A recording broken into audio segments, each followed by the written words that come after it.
रहमतुल्लाहि व बरकातुहू। आपने कई मरतबा इस्लामिक चैनल के ऊपर तो मुसलमानों से और उलमाए किराम से ख़ास तौर पर हज के बारे में सुन ही रखा होगा कि हज ऐसे होता है, इस वजह से होता है। पूरी हिस्टोरिकल बैकग्राउंड आपने उसका सुन लिया होगा, वो सुनना भी चाहिए, अच्छी बात है।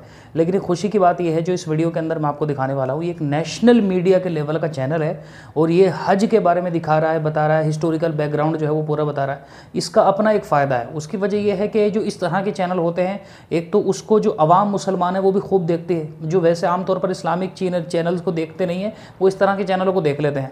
तो एक तो उन तक अवेयरनेस फैलती है और साथ ही साथ में जो मुसलमान नहीं है उन लोगों तक भी पैगाम जाता है कि आखिरकार मुसलमानों के दरमियान जो हज है उसकी रियल हिस्ट्री क्या है, वो उसको क्यों मनाते हैं। तो एक बहुत अच्छा एक इनिशिएटिव है इस चैनल का। इस तरह के चैनल को फलना फूलना चाहिए हमारे देश में आज के वक्त में। पहले बार ये वीडियो देखिए, इसके बारे में फिर एक दो बातें मैं और करूँगा। पहले आप ये वीडियो जो है इसको पूरा देख करके जाइए।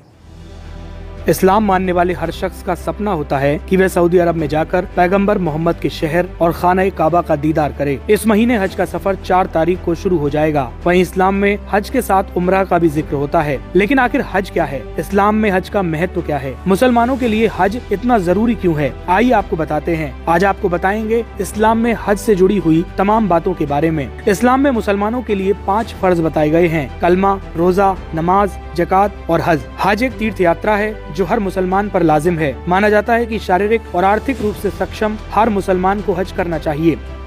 लेकिन आपको बताते हैं कि हज की शुरुआत कैसे हुई। मान्यताओं के मुताबिक पैगंबर इब्राहिम को अल्लाह ने एक तीर्थ स्थान बनाकर समर्पित करने के लिए कहा। इब्राहिम और उनके बेटे इस्माइल ने पत्थर की एक छोटी सी घनाकार इमारत बनाई। इसी को काबा कहा जाता है। बाद में वक्त में धीरे धीरे लोगों ने यहाँ अलग अलग ईश्वरों की पूजा कर दी। मुसलमान मानते हैं कि इस्लाम के आखिरी पैगम्बर हजरत मोहम्मद को अल्लाह ने कहा कि वो काबा को पहले जैसी स्थिति में लाएं और वहाँ केवल अल्लाह की इबादत होने दें। साल 628 में पैगम्बर मोहम्मद ने अपने 1400 अनुयायियों के साथ एक यात्रा शुरू कर दी। ये इस्लाम की पहली तीर्थ यात्रा बनी और इसी यात्रा में पैगंबर इब्राहिम की धार्मिक परंपरा को फिर से स्थापित किया गया। इसी को हज कहा जाता है। कहा जाता है कि हज यात्री पहले सऊदी अरब के जेद्दा शहर पहुंचते हैं, वहां से वे सब मक्का जाते हैं। हज की यात्रा में कई महत्वपूर्ण पड़ाव होते हैं।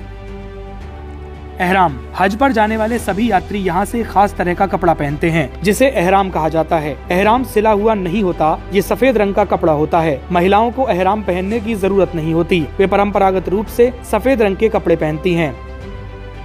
उम्रा। जब मुसलमान मक्का पहुंचते हैं तो वे सबसे पहले उम्रा करते हैं, जो एक छोटी लेकिन पवित्र धार्मिक प्रक्रिया है। उम्रा को आप छोटी हज यात्रा कह सकते हैं। ये हज की तरह अनिवार्य फर्ज नहीं है, लेकिन इसका बड़ा आध्यात्मिक महत्व है। उम्रा साल भर कभी भी किया जा सकता है, जबकि हज केवल इस्लामिक कैलेंडर जिल हिज्जा महीने में किया जाता है। इस्लामिक कैलेंडर के जिल हिज्जा महीने की 8वीं तारीख से हज यात्रा शुरू होती है। 8 जिल हिज्जा को हज यात्री मक्का से लगभग 12 किलोमीटर दूर मीना शहर की ओर रवाना होते हैं। वे पूरी रात मीना में रहकर इबादत करते हैं। 9 जिल हिज्जा की सुबह हाजी अफराद के मैदान में पहुंचते हैं, जो हज का सबसे अहम हिस्सा माना जाता है। यहाँ वो अल्लाह को याद करते हैं, अपने गुनाहों की माफी मांगते हैं और दुआओं में लीन हो जाते हैं।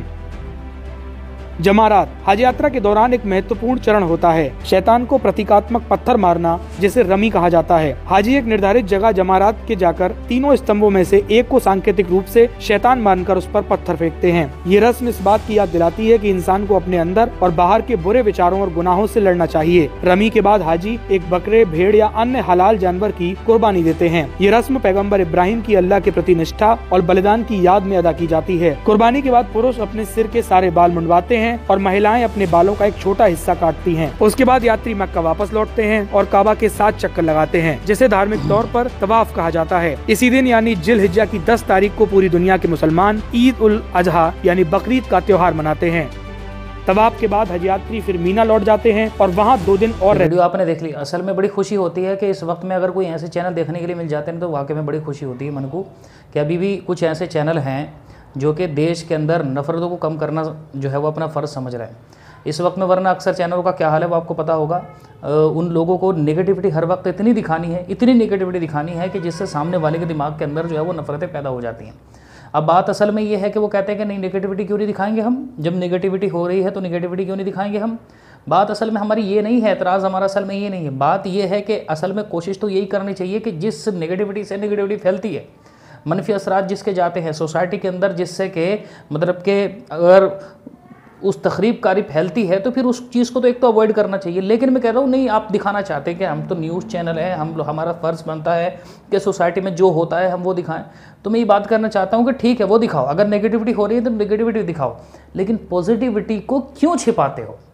अगर जितने भी न्यूज़ चैनल इस वक्त में ख़ास तौर पर चल रहे हैं, अगर ये नेगेटिविटी को भी दिखा रहे हैं, अगर अपना फ़र्ज समझते हैं चलो दिखा लें, लेकिन अगर उसके साथ में जितनी चीज़ें पॉजिटिव होती हैं सोसाइटी के अंदर, अगर उसको भी उसी ज़ोर शोर के साथ उतना ही टाइम दे करके, उतने ही डिबेटिंग स्पेस खाली करके अपने यहाँ पर अगर उसके ऊपर ये बात करेंगे ना, तो सोसाइटी के अंदर ये जो है, ये सिस्टम जो है, ये उतना ख़राब नहीं होगा जितना इस वक्त में इन लोगों ने ख़राब करके रखा हुआ है। इस बात को कोई इनकार नहीं कर सकता है।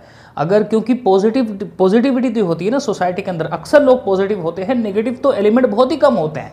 अगर पॉजिटिविटी को आप अच्छा स्पेस दोगे ना, तो फिर उतनी ज़्यादा होती है कि वो इसको ओवरलैप कर जाएगी, इसको जो है इसको ओवरकम कर लेगी, इसको मतलब नेगेटिविटी को, जिसके गंदे असरात, बुरे असरात जो है वो सोसाइटी को घेरेंगे नहीं, वो गला नहीं घोटेंगे, वो एक जो है वो एक गलत तखरीबकारी जो है वो सोसाइटी के अंदर पैदा नहीं करेंगे।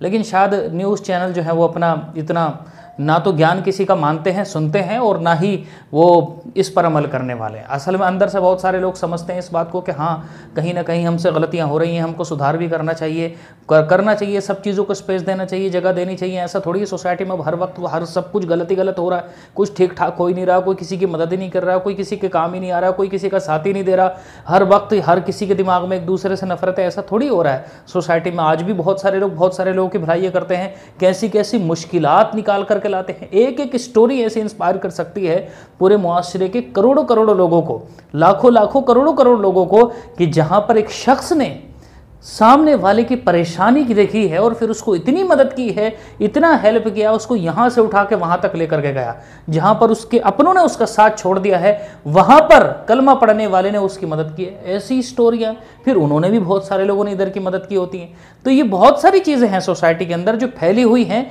इन चीज़ों को तो है छिपा देते हैं, और वो चीज़ें जो नेगेटिव होती हैं या नेगेटिव नहीं भी होती हैं तो उनको नेगेटिव बना करके पेश करके ये सब कुछ फैलाते हैं। तो ये असल में ये लोग सोसाइटी में क्या कुछ कर रहे हैं, ये बहुत अफसोस की बात है। पता नहीं इन लोगों को, बहरहाल अभी तो एहसास होगा नहीं, कोई समझाए तो वो बात इनको समझ में आएगी भी नहीं, जाहिर सी बात है। बहरहाल खुदा खैर करे, परवरदिगार आलम ने चाहा तो सब कुछ हो जाता है, टाइम से हो जाता है। ए रज़ा, हर काम का एक वक्त है, दिल को भी आराम हो ही जाएगा। हो सकता है कभी ज़मीर जागेगा, हो सकता है कि कभी हालात बेहतर होंगे, तो इन्हें इस बात का एहसास हो जाएगा।